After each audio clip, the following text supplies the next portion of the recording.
80 retire IAS का चुनाव आयोग को चैलेंज। सीसीजी के खुले लेटर में ऐसा क्या है? क्या चुनावी बॉन्ड्स पर घिरे एसबीआई बीजेपी? सुप्रीम कोर्ट ने इलेक्टोरल बॉन्ड को असंवैधानिक करार दिया है, जिसके बाद अब इस मामले में दो याचिकाएं पड़ी हैं। एक याचिका एसबीआई ने डाली है और दूसरी याचिका एडीआर ने। इन दोनों याचिकाओं पर सुप्रीम कोर्ट में 11 मार्च को सुनवाई होनी है। उससे पहले 80 रिटायर्ड आईएएस के संगठन सीसीजी ने चुनाव आयोग को एक खुला लेटर लिखा है, जिसमें ये कहा गया है कि ये भारतीय चुनाव आयोग के लिए एक मौका है। ईसीआई आर्टिकल 324 का इस्तेमाल कर अपनी प्रतिष्ठा और अखंडता दोनों हासिल कर सकता है। इसके साथ ही एक बड़ी मांग भी कर दी गई है। अब इस लेटर को न केवल चुनाव आयोग के लिए चैलेंज माना जा रहा है, बल्कि एसबीआई और केंद्र सरकार की मुश्किलें बढ़ती भी दिखाई दे रही हैं। दरअसल चुनावी बॉन्ड्स के डिटेल जमा करने की तय डेडलाइन फेल करने के बाद 80 रिटायर्ड आईएएस ने चुनाव आयोग को एक खुला लेटर लिखा है, जिसमें ये मांग की गई है कि चुनाव आयोग लोकसभा चुनाव की तारीखों का ऐलान तब तक न करे जब तक कि एसबीआई इस मामले की पूरी जानकारी ना दे दे। इसके लिए उन्होंने सलाह भी दी है, जो संविधान के आर्टिकल 324 से जुड़ी है।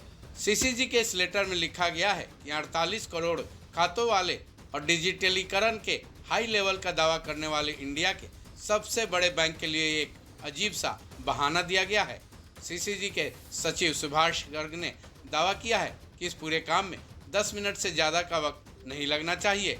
इस लेटर में आगे लिखा गया है कि एसबीआई की तरफ से इस जानकारी से इनकार करना और ये संकेत देना कि ये आम चुनाव से पहले उपलब्ध नहीं हो पाएगा, ये संकेत देता है कि एसबीआई सत्ता में बैठी सरकार को किसी भी आलोचना से बचा रही है। लेटर के एक हिस्से में चुनाव आयोग को एक तरह से चैलेंज किया गया है। हालांकि ये एक अनुरोध ही है।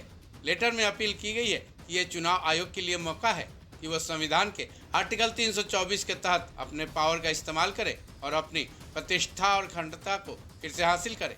इतना ही नहीं, सीसीजी के इस लेटर में ये भी मांग की गई है कि चुनाव आयोग को ये साफ कर देना चाहिए कि वो लोकसभा चुनाव की तारीखों का ऐलान तब तक नहीं करेगा जब तक कि एसबीआई सुप्रीम कोर्ट में इलेक्टोरल बॉन्ड से जुड़ी सारी जानकारी साझा नहीं कर देती है। सीसीजी के 80 रिटायर आईएएस के इस लेटर पर अब चुनाव आयोग क्या कुछ कदम उठाता है, ये देखना अहम है, क्योंकि लोकसभा चुनाव नज़दीक है और जब तकनीकी रूप से सीसीजी के पूर्व सिविल सर्वेंट ही नहीं बल्कि कई लोग भी ऐसा कह रहे हैं कि सारी जानकारी उपलब्ध कराना 2 से 4 दिनों का खेल है।